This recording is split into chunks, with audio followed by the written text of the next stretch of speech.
Hebu niuliza hivi, wakati ambapo unaamua kuwa na mpango wa kando, si pia uangalie yule mwanamke ambaye unatembea naye, asiwe ni mtu ambaye kidogo hayuko sawa. Yeah? What am I talking about?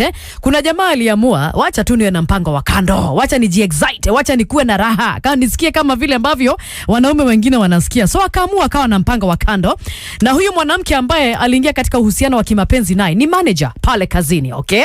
So siku moja tu wakakutana mjini hapa tu Nairobi, they are having fun, wanajibamba nini kutoka saa 9 mpaka saa 1. Ilipofika saa 1, jamaa akaambia manager, huyu mwanamke ambaye ako na mpango wa kando naye, uhusiano wa kimapenzi, wewe ni drop, nipatie lift niende nyumbani. So akiwa kwa gari, that guy akakunywa soda ambayo ilikuwa kwenye gari la huyu mwanamke, akagonjeka. So akakimbizwa hospitali na huyu mpango wa kando. So the wife, mke akaja kujua kwamba mume wangu amegonjeka nini na kumbe ako na mpango wa kando. So wakati the wife alienda hospitali, akapatana uso kwa uso na mpango wa kando. Na si kupatana tu na mpango wa kando, akaja kugundua kwamba mali zake zote ameregister kwa jina la mpango wa kando. Kama ni mashamba, mpango wa kando. Kama kona nyumba mahali, mpango wa kando. Vita vikaanza, wakavurugana.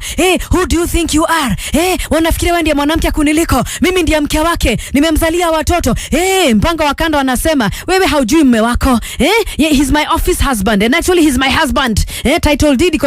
Wakapigana, wanawake wakapigana. So katika hali ya kupigana pale hospitalini, mpango wa kando akasnatch funguo za nyumba, alright, akaenda. Sasa the wife hakujua huyu mwanamke anaweza enda kufanya kitu cha ajabu. So kumbe huyu mpango wa kando alienda kwa nyumba ya hawa wawili, akabeba mafuta taa, akamwagia nyumba mafuta, akapiga kibiriti. Kumbe watoto wa mapacha, watoto wawili, of course ni mapacha, so wawili, watoto walikuwa wamelala ndani. Nyumba ikawaka moto. Sasa majirani wanapiga simu hospitali, wanaambia mama, nyumba yako inachomeka, watoto wako ndani, sasa ni kuvunja nyumba and all that. That is why I'm saying this.